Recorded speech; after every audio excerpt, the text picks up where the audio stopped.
Élu, ce que tes oreilles vont capter, maintenant est une parole venue directement du siège éternel. Ce n'est pas un encouragement, ce n'est pas un conseil, c'est un commandement ferme. Le Seigneur s'exprime avec puissance en cet instant précis. Et il déclare une vérité qui va sécuriser ton lendemain, sauvegarder ton enduit spirituel et neutraliser les embûches que tu n'as pas encore discernées. Observe le mutisme. Ne partage jamais ces éléments durant l'année 2026. Cette déclaration est intentionnellement tranchante parce que la phase qui s'annonce est sensible, calculée et chargée spirituellement. Le Très-Haut t'a confié des réalités qui ne doivent pas être exposées au grand jour. Des triomphes se préparent dans l'ombre, des projets sont encore en maturation et des appels seront annulés s'ils sont dévoilés prématurément. L'adversaire n'a pas besoin de force quand il détient les renseignements. Voilà pourquoi le royaume céleste émet aujourd'hui un avertissement solennel. Tous ceux qui prêtent l'oreille à tes paroles ne sont pas nécessairement alignés avec toi. Tous les sourires ne sont pas innocents. Et toutes les interrogations ne méritent pas de réponse. Musique. Le Seigneur ne t'invite pas à la crainte, mais à la prudence éclairée. Ce mot est abrupt car le mutisme va bientôt constituer ton rempart. Certaines confidences que tu as livrées t'ont vidé d'énergie, ont ralenti ton avancée et ont attiré de l'opposition avant le moment opportun. Dieu affirme que la prochaine étape exige la maîtrise de la parole. Parle moins, agis davantage, obéis discrètement, laisse les résultats témoigner. Ce que le Seigneur s'apprête à accomplir, à travers toi, n'a pas besoin de commentaires. Il réclame une couverture protectrice. Avant d'aller plus loin, si ton esprit atteste cette parole, réponds-y immédiatement. Like ce message en signe d'acceptation. Abonne-toi pour ne pas rater la prochaine directive venue d'en haut. Indique ta ville et ton pays dans les commentaires, afin que le reste fidèle que Dieu réveille puisse se tenir uni. Et à ceux et celles qui nous soutiennent et investissent dans ce ministère, que ce soit via le lien épinglé dans les commentaires ou par la fonction Super Thanks, sachez ceci. Musique, vous ne donnez pas seulement, vous collaborez. Vous êtes co-ouvriers dans cette tâche céleste et le ciel remarque votre soumission. Musique. Maintenant, reste connecté.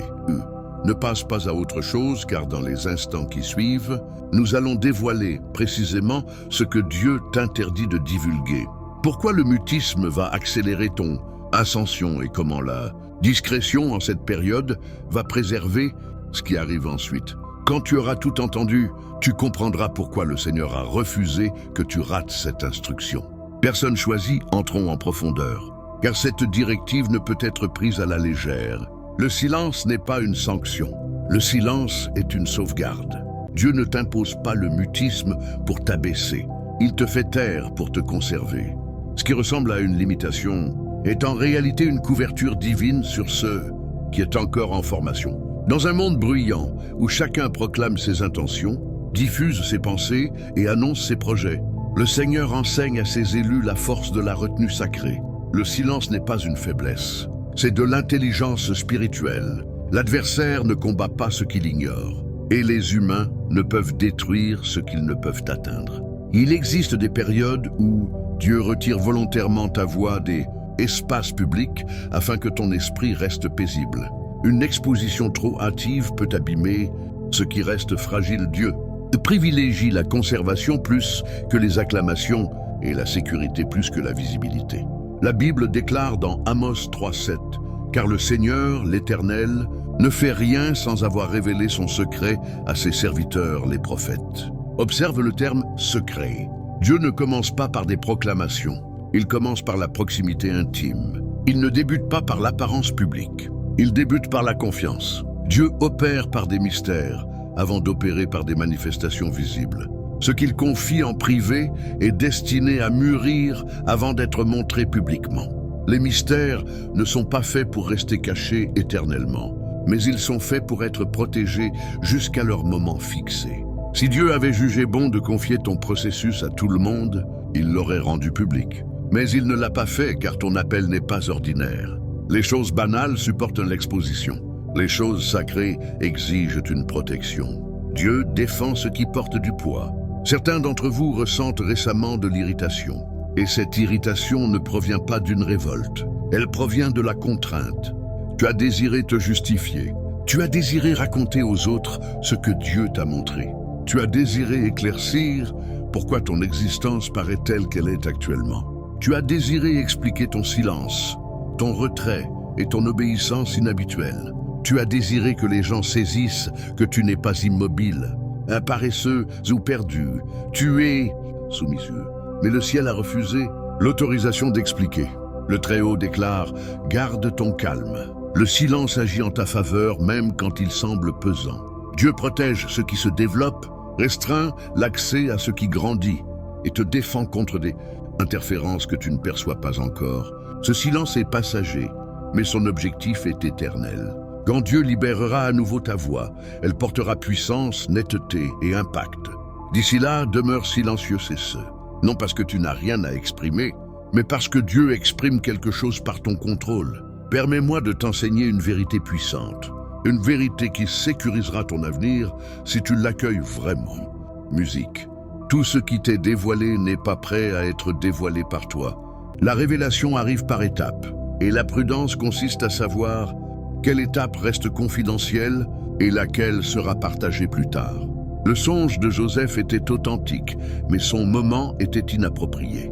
La vision provenait de Dieu, mais le public n'avait pas été sélectionné par Dieu. Une vérité prononcée hors saison peut se transformer en arme contre celui qui la porte. Avoir raison ne signifie pas toujours être sage. Genèse 37 montre que la chute de Joseph n'a pas commencé dans la citerne. Elle a commencé dans le dialogue. Bien avant la trahison, il y a eu la divulgation. Il a partagé ce que Dieu lui avait révélé avec des personnes dépourvues de la maturité, de la capacité ou de l'attitude de cœur pour s'en réjouir. Une révélation sans discernement a généré un conflit inutile. Cela nous enseigne une leçon dure mais libératrice. Une révélation sans discernement attire le combat. Quand tu exposes ce que Dieu développe encore, tu provoques de la résistance avant que la force ne soit pleinement constituée. Certaines musiques assauts ne viennent pas directement de l'enfer. Ils sont les résultats d'une exposition hâtive. Certains d'entre vous ne subissent pas d'attaques parce que vous avez péché. Vous subissez des attaques parce que vous avez parlé trop tôt. Vous avez partagé une vision avec des gens qui ne voyaient que rivalité. Vous avez partagé une progression avec des gens qui profitaient de votre stagnation. Vous avez partagé un destin avec des gens qui préféraient votre dépendance. Jésus a exprimé ce principe clairement dans Matthieu 7,6. Ne donnez pas ce qui est sain aux chiens et ne jetez pas vos perles devant les pourceaux. Ce n'était pas une injure, c'était une consigne. Jésus enseignait la distinction, pas la condamnation. Dieu transmet quelque chose de très précis ici. Certaines personnes ne peuvent pas recevoir tes perles. Ce n'est pas forcément parce qu'elles sont mauvaises, mais parce qu'elles ne sont pas prêtes. Les perles demandent une reconnaissance de leur valeur et tout le monde ne sait pas honorer ce qui est précieux. Certaines personnes ne sont pas construites pour ta vision. Ton appel dépasse leur zone de confort. Ta croissance remet en question leur identité. Quand les gens ne comprennent pas ce que Dieu opère en toi, ils tentent souvent de le minimiser, de le ridiculiser ou de le détruire. Certains piétineront ce qu'ils ne saisissent pas. Ils critiqueront ce qu'ils ne peuvent porter. Ils rejetteront ce qu'ils ne peuvent du maîtriser. C'est pourquoi le silence n'est parfois pas de l'humilité, c'est de la sagesse. Alors Dieu dit, ferme ta bouche, non par colère, non par châtiment, mais par sauvegarde, non pour toujours, mais pour l'instant, car le timing protège le destin et le silence maintient en sécurité ce que Dieu fait croître jusqu'à ce que ce soit prêt à se dresser. Entends cela profondément, car une mauvaise compréhension de cette période causera une frustration inutile. Dieu accomplit ses œuvres les plus profondes dans les saisons cachées. Ce qu'il estime le plus, il le construit souvent là où personne ne voit. Musique, le silence n'est pas un vide. C'est la preuve qu'une chose essentielle est en chantier. La Bible illustre ce schéma clairement à travers la vie de Jésus. Jésus a passé 30 ans dans le retrait. Avant 3 ans de ministère, aucun miracle relaté, aucune prédication, aucune foule rassemblée, aucune reconnaissance publique. Pourtant, le ciel n'était pas inactif durant ces années. Le ciel était délibéré. Ces années silencieuses n'étaient pas des années creuses. Elles étaient des années de fondation. Ce que Jésus allait libérer publiquement en 3 ans nécessitait des décennies de formation privée. Une puissance sans base se serait effondrée sous la pression. Le silence l'a préparé à porter du poids sans musique déformation. Luc 2, 52 nous dit « Et Jésus croissait en sagesse, en stature et en grâce, devant Dieu et devant les hommes. » Musique, note le verbe « croissait ». La progression se déroulait bien avant l'exposition. La croissance n'exige pas de public. La maturité ne se proclame pas. La profondeur se forme en silence. La progression advient discrètement. On ne construit pas les fondations devant une foule. On ne coule pas le béton pendant une fête. On ne renforce pas les piliers sous les applaudissements. Le chantier est désordonné, lent et dissimulé par des saints. On creuse profondément sous terre avant de s'élever haut dans le ciel. Plus les fondations sont profondes, plus la structure peut monter en sécurité. Dieu évalue l'élévation future à l'aune de la profondeur présente, non de la visibilité présente. C'est pourquoi il retire l'attention durant la formation. Personne choisit, Dieu creuse profondément en toi en ce moment. Il consolide les zones qui supporteront la pression à venir. Il fortifie les structures internes qui ne doivent pas se fissurer quand les responsabilités s'accroissent. Ce creusement semble inconfortable, mais il est indispensable. C'est pourquoi les échanges paraissent lourds récemment. Tu portes un poids que les autres ne perçoivent pas. C'est pourquoi tu te sens incomprise. Les gens ne peuvent expliquer ce qu'ils ne discernent pas. C'est pourquoi tu ressens le besoin de t'éloigner du bruit. Des avis et des justifications inutiles. Ce retrait n'est pas une faiblesse, c'est de la sagesse. Ton esprit perçoit que la distraction perturberait le chantier. Dieu protège le processus en limitant l'accès. Ce n'est pas de l'isolement, c'est de l'installation. Dieu installe de la force, du discernement, de la stabilité et de la persévérance. Quand cette saison s'achèvera, tu ne seras pas seulement différent en apparence. Tu seras construit et tosqué. Différemment, laisse-moi déclarer quelque chose qui va enflammer ton esprit, car cette vérité apporte de la lumière sur de nombreuses séparations douloureuses. Tout le monde ne peut pas t'accompagner dans ta prochaine étape. Peu importe depuis combien de temps ils te connaissent ou à quel point ils étaient proches autrefois. L'accès se modifie quand la mission se modifie et la proximité doit s'ajuster quand le but s'approfondit. Certaines personnes sont temporaires. Elles sont affectées à un chapitre, pas à l'histoire entière. Musique, elles ont rempli un rôle à un moment précis. Et quand ce moment se termine, leur fonction aussi. Certaines sont des observateurs, présents, regardant, musique, commentant, mais jamais portant de charge. D'autres sont des distractions masquées en alliés, applaudissant, musique, publiquement tout en drainant discrètement ta concentration et ta clarté. Jésus lui-même a illustré ce principe. Il n'a pas emmené les 12 disciples sur la montagne de la transfiguration. Il en a pris 3, non parce que les autres étaient mauvais, mais parce que tout le monde n'avait pas la capacité de contempler ce degré de gloire et de rester stable. La sélection portait sur la préparation, non sur le favoritisme. Et même parmi les 3, il y avait des limites. On leur a dit « Ne racontez à personne ce que vous avez vu ». Pourquoi ? Parce qu'une révélation sans maturité engendre de la confusion. Quand les gens découvrent quelque chose pour lequel ils ne sont pas prêts, ils le déforment, l'utilisent mal ou s'y opposent. Une gloire exposée trop musique. Largement peut provoquer division au lieu de dévotion. Dieu protège la révélation en restreignant l'accès. Ce qui est sacré doit être géré avec soin, musique. Sinon, il est mal compris et maltraité. Dieu t'élève, mais l'élévation exige de la discrétion. Les nouveaux niveaux demandent de la réserve. Plus tu montes, moins tu peux transporter de voix avec toi. Le silence préserve la clarté et la séparation préserve la force. Quand Dieu t'isole, il ne rejette pas les autres. Il protège la mission. Ce qui ressemble à une perte est souvent un ajustement. Ce qui ressemble à une distance est souvent la sagesse divine, créant de l'espace pour là où tu vas. Le silence aiguise le discernement d'une manière que le bruit ne peut jamais égaler. Quand tu cesses d'expliquer, de défendre et d'annoncer, tes sens spirituels s'affinent. Le calme élimine le désordre émotionnel et permet à la vérité d'émerger. Le silence n'est pas un néant, c'est la clarté qui se forme. Quand tu arrêtes de parler, tu commences à voir. Tu observes les schémas au lieu de réagir à eux. Tu gagnes de la perspicacité, non par confrontation, mais par observation. Ce qui semblait confus devient évident quand les mots disparaissent.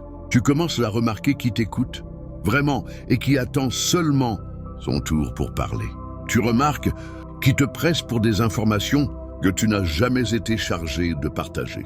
Tu remarques qui vide ton énergie et qui respecte tes limites sans se plaindre. Tu remarques aussi qui célèbre en silence et qui rivalise bruyamment. Certaines personnes t'applaudissent discrètement, te protégeant par la prière. D'autres applaudissent publiquement, mais rivalisent en privé. Le silence révèle ces différences sans accusation. Le silence dévoile les cœurs.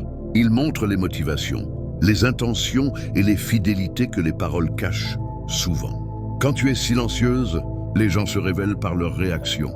Patience ou irritation, soutien ou méfiance, paix ou pression. Proverbe 13:3 déclare « Celui qui garde sa bouche conserve sa vie ». Ce n'est pas une expression poétique. C'est une sagesse pour la survie. Ta bouche peut soit préserver ton destin, soit l'empoisonner. Des paroles prononcées hors temps peuvent annuler des mois d'obéissance. Certaines batailles perdues ne l'ont pas été, parce que l'ennemi était puissant, mais parce que tu as parlé quand Dieu disait « Attends ». Le silence stratégique protège le timing, conserve la force et maintient ton destin intact, jusqu'à ce que Dieu dise « C'est le moment de parler ». L'autorité n'est pas bruyante. L'autorité est sereine. L'autorité sait maîtriser. L'autorité ne discute pas. Jésus n'a pas débattu avec Hérode. Jésus ne s'est pas expliqué devant Pilate. Jésus est resté silencieux et le ciel a parlé pour lui. Quand tu cesses de t'expliquer, Dieu commence à t'expliquer. Psaume 37:7 dit « Repose-toi en l'Éternel et attends en paix qu'il agisse ». Attendre n'est pas gaspiller. Musique. Attendre est une confiance armée. Maintenant, écoute attentivement, car c'est ici que l'espérance s'embrase. Le silence ne signifie pas immobilité.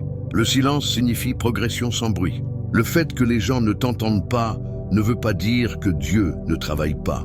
Les racines poussent en silence. Les graines éclatent sous terre. L'or se purifie dans des lieux cachés. Ce que Dieu forme en toi en ce moment va stupéfier les gens plus tard. Musique, et c'est pourquoi il dit « Ne l'annonce pas encore ». Car quand Dieu le révélera, personne ne pourra l'arrêter. Ce n'est pas l'année des justifications.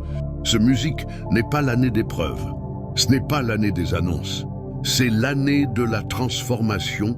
Ecclésiaste chapitre 3 nous enseigne qu'il y a un temps pour se taire et un temps pour parler. Musique, et Dieu déclare, ton temps de parole arrive. Mais d'abord, laisse-moi achever l'œuvre. Personne choisi entend cela et laisse-le s'enraciner dans ton esprit. Tu n'es pas en retard, tu n'es pas oublié, tu n'es pas invisible. Tu es dissimulé intentionnellement. Et quand Dieu te dévoilera, ce ne sera pas progressif. Ce sera soudain. D'ici là, avance discrètement. Musique construit profondément. Prie en secret. Agis prudemment. Parce que ce que Dieu prépare en toi ne survivrait pas à une exposition prématurée, mais il prospérera dans le timing divin. Reste silencieux, reste fidèle, reste confiant. Le ciel n'en a pas fini avec toi. Prions ensemble cette prière de foi comme une seule famille. Père céleste, ancien des jours, feu dévorant, Dieu de sagesse, de silence, de puissance et de timing parfait, nous nous présentons devant toi avec des cœurs tremblants, des mains levées et une foi inébranlable. Père, nous reconnaissons que personne, sous le son de cette prière, n'est ici par hasard. Cet instant est ordonné. Ce rassemblement est voulu. Cette parole est envoyée du ciel. Seigneur, tu es le Dieu qui parle depuis l'éternité dans le temps. Tu es le Dieu qui cache les destins avant de les dévoiler dans la gloire. Tu es le Dieu qui opère en silence et se manifeste en puissance. Aujourd'hui, Père, nous élevons chaque personne choisie qui écoute cette prière. Celles qui se sentent cachées, celles qui se sentent retenues, celles qui ressentent le poids du silence sur leur esprit, celles qui demandent « Dieu, musique, pourquoi ne suis-je pas encore vu ?» Père, au nom puissant de Jésus, que ta présence inonde leur cœur maintenant. Que l'espérance surgisse là où le découragement a tenté de s'installer. Que la paix déborde là où l'anxiété a tenté de parler. Que la clarté éclate là où la confusion a tenté de dominer. Seigneur, tu as proclamé que c'est une saison de silence sacré. Non un silence de peur, mais un silence de prudence. Non un silence de retard, mais un silence de préparation. Alors, aujourd'hui, Père, nous remettons nos bouches entre tes mains. Place une garde divine sur nos lèvres. Retire l'envie de trop expliquer. Retire la pression d'annoncer. Retire la tentation de révéler ce que tu formes encore. Apprends-nous à te faire confiance suffisamment pour nous taire. Apprends-nous à attendre sans murmurer. Apprends-nous à avancer sans justifier. Apprends-nous à croire même quand rien ne fait de bruit. Père, affine-nous dans le lieu caché. Façonne-nous là où aucun applaudissement n'existe. Renforce-nous là où personne ne regarde. Construis notre caractère plus profondément que que le feu de la patience consume la frustration. Que le feu de la sagesse dévore l'impatience. Que le feu de l'obéissance fasse taire toute voix qui n'est pas la tienne. Seigneur, protège chaque vision qui écoute cette prière. Protège chaque destin d'une exposition hâtive. Couvre chaque semence plantée dans des endroits secrets. Que aucune jalousie, aucune manipulation, aucun sabotage spirituel n'atteigne ce que tu as ordonné. Pour celles qui se sentent incomprises, rappelle-leur qu'elles sont affinées. Pour celles qui se sentent retardées, rappelle-leur qu'elles sont positionnées. Pour celles qui se sentent invisibles, rappelle-leur qu'elles sont cachées exprès. Musique, Père, remplace la fatigue par la vigueur. Remplace le doute par la certitude. Remplace la peur induite par le silence par une foi remplie de silence. Nous déclarons que quand tu libéreras enfin nos voix, nos paroles porteront autorité, nos témoignages porteront feu et nos vies te glorifieront. Maintenant, Seigneur, nous élevons une prière spéciale pour tous ceux qui vont s'abonner, liker et partager ce message. Père, parce qu'ils se sont associés à ta vérité, associe-toi à leur destin, parce qu'ils ont aidé à diffuser cette parole. Répands la faveur dans leur vie, parce qu'ils ont soutenu cette mission. Soutiens leur percée. Bénis-les ouvertement. Bénis-les de manière inattendue. Bénis-les au-delà de toute explication. Que des portes s'ouvrent là où il n'y en avait pas. Que des aides surgissent de lieux inconnus. Que la restauration coule dans les zones où la perte habitait. Que l'accélération remplace le retard. Père, musique, que leur simple geste de soutien devienne une semence puissante qui produit des témoignages. Témoignages de guérison, témoignages de provision, témoignages de clarté, témoignages d'alignement divin. Enfin, Seigneur, scelle cette prière dans chaque cœur. Qu'elle prenne racine, qu'elle grandisse solidement. Musique, qu'elle porte un fruit durable. Que cette prière fasse fondre les cœurs endurcis. Qu'elle réveille la foi endormie. Qu'elle allume une espérance inextinguible. Nous te faisons entièrement confiance. Nous attendons patiemment sur toi. Nous t'obéissons pleinement et nous déclarons avec assurance et foi audacieuse. Ce que tu as commencé, tu l'achèveras. Ce que tu as promis, tu l'accompliras. Ce que tu as planté, tu le révéleras en ton temps parfait. Musique, au nom puissant, inébranlable et victorieux de Jésus-Christ, nous prions. Musique, Amen, Amen et Amen. Si ce message t'a interpellé et que tu souhaites appuyer notre mission de propagation de la parole divine, tu trouveras un lien dans les commentaires ci-dessous. Même une petite contribution compte. Ta générosité, même minime, peut semer espérance et joie dans la vie de quelqu'un. Merci de t'associer à Dieu dans cette œuvre essentielle.